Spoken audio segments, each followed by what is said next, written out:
Hi guys, the leader of Afanifere, Adebanjo, has urged well-meaningful Nigerians to join him and support Mr. Peter Obi to enable him win 2023 presidential election. Adebanjo is one of our senior citizens and first person to endorse Mr. Peter Obi of Labour Party. Guys, watch the video and share your thoughts with us.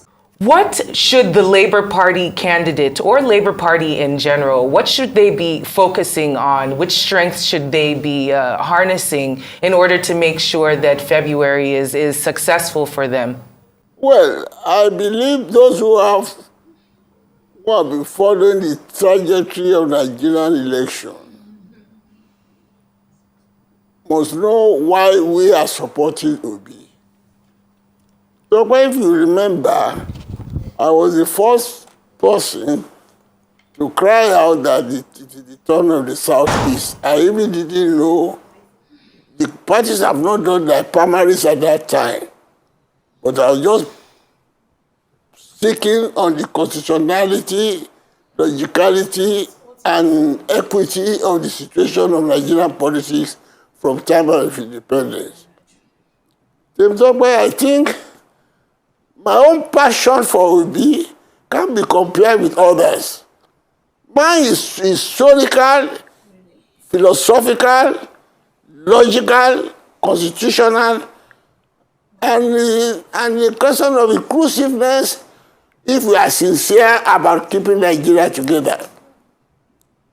The first salvo I threw, I didn't say Obi, I said the team must go to the Southeast.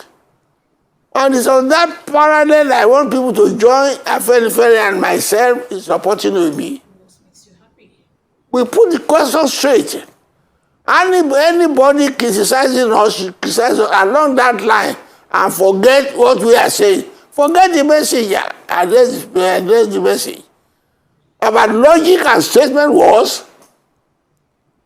the question of Nigeria to stay together. We have agreed constitutionally that we should have important top posts rotate among ourselves. And that is why the question of federal character was included in the Constitution, which gave back to the question of rotation. When unfortunately Babangida toppled the 1993 election in favor of Abiola, you see the crisis that is emerging. But in an attempt to pacify the Southwest for not having it, they brought in Shodeko. And we say we don't know about him.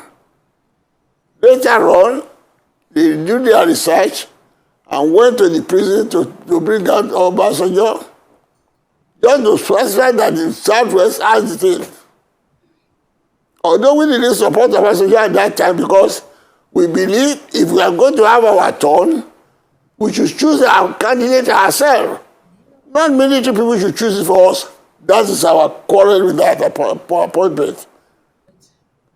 But whether we like it or not, the military imposed it on us. But whether we like it or not, the Southwest has had its chance. So after Obasanjo, the thing went to the North with Yar'Adua. After Yar'Adua, he came back to the South. Jonathan. After Jonathan, he went to the North. Buhari, after the North, he came back to the South again. If you come back to the South, it is fair that the Southwest that has had it must have it again, or the South-South. The South is not part of the South. And if we are talking of inclusiveness, particularly the Igbos who have been talking about being marginalized, would it be fair, equitable, for you now to deprive them of their right when it's their right turn now to choose a president from their ethnic group? That is the logical stand of Afanifere and myself. And that is the point I want people to dispute. What is he saying? Ditto for the question of Atiku. Should he not have another chance again after another has been there?